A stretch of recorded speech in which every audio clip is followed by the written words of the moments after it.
नमस्कार बच्चों, आज हम पाठ 2 तीर्थ तिलोनिया का तीसरा और आखिरी भाग पढ़ेंगे। अभी तक आपने जाना कि लेखक अपने दामाद के साथ तिलोनिया, जो कि एक छोटा गांव राजस्थान राज्य में है, वहां जाते हैं। लेखक के सामने तिलोनिया के राज धीरे धीरे सामने आते हैं। वह ये है कि वहां पर 110 तालाब बने हुए हैं, जिसमें बारिश का पानी जमा होता रहता है और वहाँ के लोग उस पानी को साफ करके पीने और खेती करने के लिए काम में लाते थे। और क्या करते थे बच्चों? जी हाँ, बिजली भी बनाते थे। आगे लेखक ने जाना कि 1972 में एक संस्था भारत के पिछड़े गांवों को आगे बढ़ाने की जिम्मेदारी ली थी। उस संस्था से एक सुशिक्षित व्यक्ति बंकर राय ने तिलोनिया में सामाजिक कार्य और शोध संस्थान की स्थापना की। लेखक वहां बिजली, कंप्यूटर और सौर ऊर्जा के बारे में जानकर चौंक पड़ते हैं। बच्चों, वहां उस गांव में रात्रि पाठशाला, नाइट स्कूल भी है। चलिए, अब हम तिलोनिया के और भी राज जानेंगे। आप लोग जानना चाहेंगे? तो चलिए मेरे साथ। रात्रि पाठशालाओं से क्या मतलब?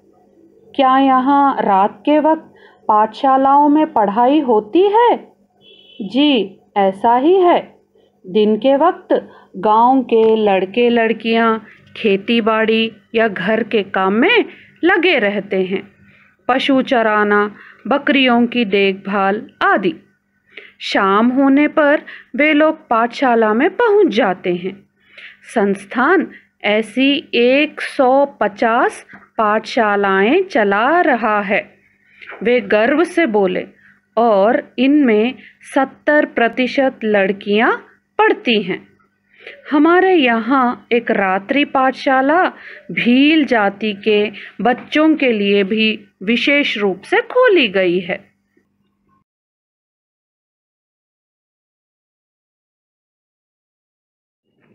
लेखक के पूछने पर सज्जन ने बताया कि दिन में गांव वालों के कई काम, जैसे पशुओं की देखभाल करना, खेतों में काम, ऐसे और कई काम होने के कारण गांव के लड़के लड़कियां पढ़ नहीं पाते। इसलिए उन लोगों के लिए रात्रि पाठशाला का आयोजन किया गया। ध्यान दीजिए बच्चों, वहाँ उस गांव में 150 पाठशालाएं चला रही थी वहाँ की संस्था। और अच्छी बात यह भी है कि वहाँ पर उन पाठशालाओं में 70% लड़कियाँ इन पाठशालाओं में पढ़ती हैं। बच्चों, बहुत पहले लड़कियों को पढ़ना लिखना नहीं दिया जाता था, पर अब लड़कियाँ पढ़ाई के साथ साथ घर के कई काम भी करती हैं। बच्चों, वहाँ भील जाति के बच्चों के लिए भी एक विशेष रूप से स्पेशली उन लोगों के लिए भी एक रात्रि पाठशाला खोली गई। बच्चों, भील जाति आदिवासी लोग, ट्राइबल पीपल होते हैं। आइए अब हम पाठ पढ़ें, आगे का पाठ पढ़ें। चलिए। अर्धगोलाकार गुंबद वाले छोटे से भवन के निकट ही मुझे एक चबूतरा सा नजर आया, जो बहुत ऊंचा तो नहीं था, पर मुझे लगा जैसे वह नाटक खेलने का मंच है। किसी भी नाट्यगृह का मंच मुझे चुंबक की तरह खींचता है। मैंने उसकी ओर इशारा किया तो वे सज्जन बोले, पर हमारी सबसे बड़ी उपलब्धि कठपुतलियों का खेल दिखाने की रही है, जो हमारे यहाँ बड़े लोकप्रिय हैं। बच्चों, जब मैं यह अनुच्छेद पढ़ रही हूँ ना, तब आप लोग भी मेरे साथ ज़रूर पढ़िए। ठीक है बच्चों?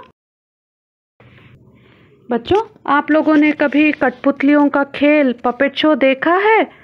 वे कैसे नाचती हैं? क्या वे खुद से नाचती हैं? नहीं ना, उन्हें कोई नचाता है। जी हाँ, डांस करवाता है।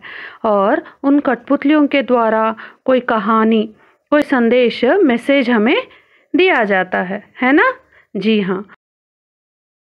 तो यहाँ तिलोनिया में भी एक ऐसा ही मंच स्टेज बना हुआ है। उस गांव में एक जगह पर लेखक ने अर्धगोलाकार गुंबद मतलब सेमी सर्कुलर डोम बना हुआ देखा। बच्चों, लेखक यहाँ बता रहे हैं कि उन्हें नाटक बहुत अच्छे लगते हैं। वे ये कह रहे हैं कि जब कोई वो नाट्यगृह, जब उन्होंने वहाँ नाट्यगृह थिएटर देखा तो उन्हें चुंबक की तरह उन्हें वह खींच रही थी। वहाँ वे खींचे चले गए। उसके पास एक चबूतरा प्लेटफॉर्म देखकर सज्जन से पूछने पर उन्होंने बताया कि हमारे गांव की सबसे बड़ी उपलब्धि, बिग अचीवमेंट है कठपुतलियों का खेल। यह खेल वहाँ के लोगों को बहुत अच्छा लगता है। बच्चों, इन कठपुतलियों के तमाशे के बारे में और जानकारी लेते हैं। चलिए मेरे साथ। फिर वे कठपुतलियों की चर्चा करने लगे। कठपुतलियों का तमाशा मात्र मनोरंजन का माध्यम नहीं है, वह प्रचार प्रसार का, विचार विमर्श का और भी अधिक सक्षम माध्यम है। गांव-गांव में जहां शिक्षा से वंचित लोग रहते हैं, वहां कठपुतलियों के तमाशे के दौरान ही देखने वालों के बीच बहस चल पड़ती है। कठपुतलियों के तमाशे में राजा रानी की प्रेम कहानी ही नहीं सुनाई जाती, बल्कि उनके द्वारा ग्रामीण जीवन से संबंध अनेक मसलों पर विचार विनिमय कर सकते हैं। इस तरह हम निरक्षर ग्रामवासियों को अधिक सचेत कर सकते हैं। बच्चों, गांव में कई लोग अनपढ़ इलिटरेट होते हैं। वे किताबें, अखबार, बुक्स, न्यूज़पेपर पढ़ नहीं सकते। तो कोई जानकारी लेना हो, इन्फॉर्मेशन लेना हो तो उन्हें किस प्रकार बताया जाए? तो उन लोगों के लिए कठपुतलियाँ, पपेट्स द्वारा जानकारी दी जाती है। जैसे आप लोग कोई कहानी पढ़कर उससे नीति, मॉरल लेते हैं ना, जी हाँ, वैसे ही वहाँ कठपुतलियों का तमाशा सिर्फ मनोरंजन, एंटरटेनमेंट ही नहीं, बल्कि उसके द्वारा उन गांव वालों को सक्षम, केपेबल बनाया जाता है।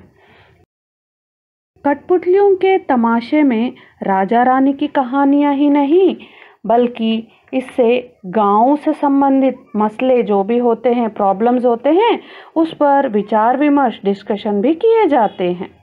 इस तरह वहाँ के जो निरक्षर, जो पढ़े लिखे ना हो, उन गांव वालों को सचेत, अलर्ट किया जाता है और उनकी समस्याओं को, प्रॉब्लम्स को कैसे सुलझाए, उसे कैसे सॉल्व किया जाए और उसका सॉल्यूशन वहाँ पर ढूंढा जाता है, बताया जाता है। हम संस्थान के विभिन्न भागों का दौरा कर रहे थे। चलते चलते हम संस्थान के पुस्तकालय में जा पहुँचे। हमने अभी पुस्तकालय में कदम रखा ही था कि एक सज्जन सैकड़ों पुस्तकों से भरी अलमारियों में से 2-3 पुस्तकें निकालकर मेरी ओर चले आए। वे मेरी ही पुस्तकें उठाए हुए थे। मुझे निश्चय ही बड़ा सुखद आश्चर्य हुआ और पुस्तकों को देखकर लगता था कि कुछ पाठकों ने इन्हें पढ़ा भी है। लेखक उन सज्जन के साथ वहाँ उस स्थान में घूमकर सारे मुख्य जगह, मेन प्लेसेस देखते हुए वहाँ के एक पुस्तकालय, लाइब्रेरी में पहुँचे। वहाँ लेखक द्वारा लिखी गई किताबें एक व्यक्ति पढ़ने के लिए ले जा रहे थे। यह देखकर लेखक को बहुत खुशी हुई कि उनकी किताबें लोग पढ़ रहे हैं। तो देखा बच्चों, उस गांव में पुस्तकालय भी है और वहाँ के लोग बड़े चाव से किताबें पढ़ते हैं और ज्ञान, नॉलेज लेते हैं। तो आप सब भी किताबें पढ़ेंगे ना? जी हाँ, ज्ञानवर्धक किताबें पढ़ना बहुत अच्छी बात है। आइए बच्चों, आगे का पाठ पढ़ते हैं। पुस्तकालय से निकलकर हम लोग अब एक सभागार में प्रवेश कर रहे थे। बड़ा सा हॉल, फर्श पर दरियां, छत पर लटकते पंखे चल रहे थे और सभागार संस्थान के सक्रिय कार्यकर्ताओं, ग्रामीण पुरुषों, स्त्रियों से भरा था। बच्चों, अब वे लोग पुस्तकालय से निकले और एक सभागार मतलब ऑडिटोरियम में पहुंचे। वहां लेखक ने देखा कि एक बड़े से हॉल में फर्श पर, फ्लोर पर दरियां, मैट्स बिछी हुई थी और वहां पर बिजली के पंखे भी चल रहे थे और वहां उस स्थान पर संस्थान के कार्यकर्ता, वर्कर्स, गांव के स्त्री पुरुषों से कुछ बातचीत कर रहे थे। कोई मीटिंग वहां पर चल रही थी। बहुत कुछ देखा था जो सचमुच प्रेरणाप्रद था। अपने कमरे की ओर ले जाते हुए संस्थान के प्रतिनिधि मुझे संस्थान की मूल अवधारणाओं के बारे में बता रहे थे। यहाँ काम करने वाले अधिकतर लोग गांव के ही युवक युवतियां थे, जिन्होंने 5वीं कक्षा से लेकर 12वीं कक्षा तक तालीम पाई थी। यहाँ सभी बराबर है, सभी को मान्यता मिली है, परंतु यदि प्राथमिकता दी जाती है तो गरीब ग्रामीणों को, स्त्रियों को और निम्न जाति के लोगों को। इस संस्था को अंतर्राष्ट्रीय संस्था आगा खां फाउंडेशन द्वारा बहुत बड़े पुरस्कार से सम्मानित किया गया है।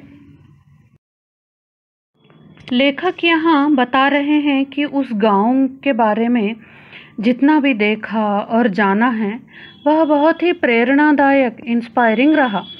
पहले तो लेखक समझते थे ये तो एक छोटा सा गांव है, वहाँ क्या रहेगा, लेकिन वहाँ के लोगों के बारे में जाना कि कितने मिलनसार स्वभाव, फ्रेंडली नेचर के हैं। वहाँ उस संस्थान के प्रतिनिधि, रिप्रेजेंटेटिव ने उस संस्थान का मेन कॉन्सेप्ट बताया कि वहाँ उस संस्था में काम करने वाले ज़्यादातर मोस्टली गांव के ही लोग हैं, जिन्होंने 5th स्टैंडर्ड और 12th स्टैंडर्ड, 5वीं और 12वीं कक्षा के छात्र हैं। वहाँ उस गांव में सभी को एक बराबर की दृष्टि से देखा जाता है, लेकिन हाँ, जो निम्न जाति के हैं, लो कास्ट के हैं और जो स्त्रियां होती हैं, उन्हें ज़्यादा मान्यता, इम्पोर्टेंस दी जाती है। उनकी बहुत ज़्यादा मदद की जाती है, क्योंकि उन लोगों के पास ना पढ़ाई होती है और ना ही पैसा होता है, तो वो संस्था उन लोगों को पढ़ने लिखने के लिए नया रास्ता दिखाती है, पढ़ने लिखने में मदद करती है। समझे बच्चों? और बच्चों, उस संस्था को आगा खां फाउंडेशन, जो एक अंतर्राष्ट्रीय संस्था है, इंटरनेशनल इंस्टीट्यूशन है, उससे पुरस्कार, अवार्ड भी दिया गया है। ये तो बहुत गर्व की बात है ना जी। दिल्ली की ओर हमारी जीप बढ़ने लगी है। तिलोनिया पीछे छूट चुका है, पर बार बार मन में एक ही वाक्य उठता है कि तिलोनिया का भविष्य और भी अधिक उज्जवल हो। देश में एक नहीं, 20 सैकड़ों तिलोनिया उठ खड़े हो। लेखक अपने दामाद के साथ वापस दिल्ली के लिए निकल पड़े। वहाँ उन लोगों का काम हो गया था ना, हाँ, इसलिए लेखक को वह गांव बहुत अच्छा लगने लगा। वे मन ही मन सोचने लगे कि तिलोनिया का भविष्य, फ्यूचर और बहुत अच्छा हो।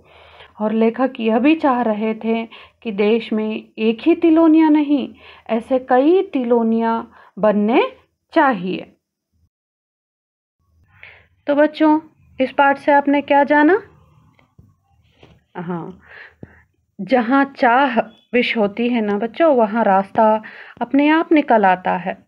तो यही सोच इस पाठ से हमें लेना है कि जिस प्रकार गांव वाले स्वयं पर विश्वास रख कड़ी मेहनत, हार्डवर्क द्वारा हर कार्य कर लेते हैं, उसी प्रकार आप लोगों को अनुशासन का पालन करते हुए आत्मनिर्भरता, सेल्फ डिपेंड होकर यदि आप कोई भी मुश्किल से मुश्किल काम हो उसे करेंगे तो आपको सफलता, सक्सेस अवश्य मिलेगी।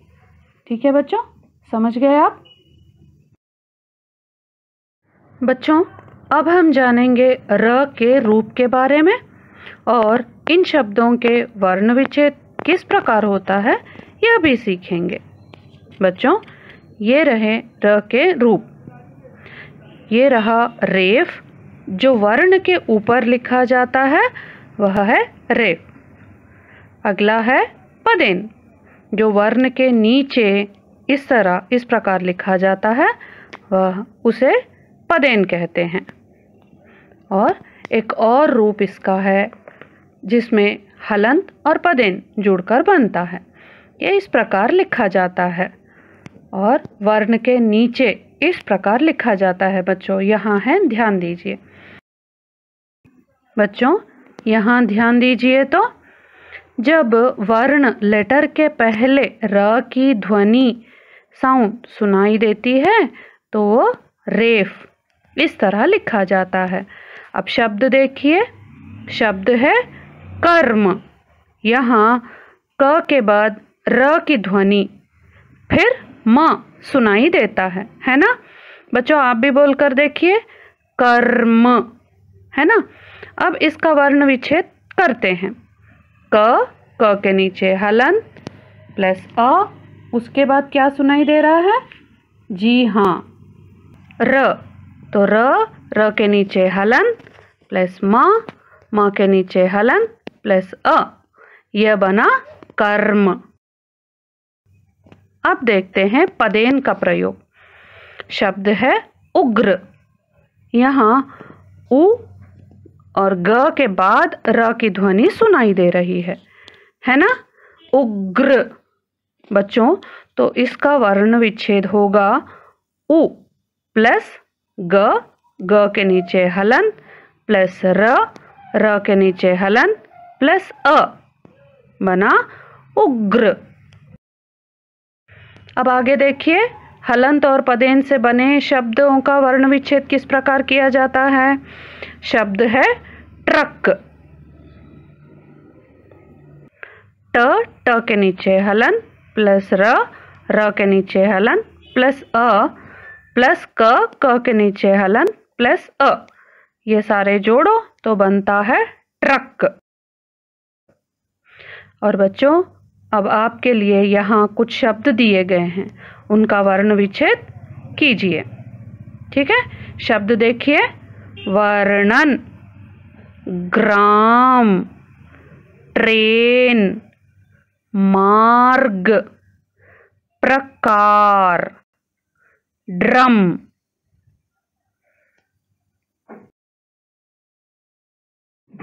तो बच्चों, आपका पाठ तीर्थ तिलोनिया यहाँ समाप्त होता है। अब मैं अगली क्लास में आपके लिए नया पाठ लेकर आऊँगी।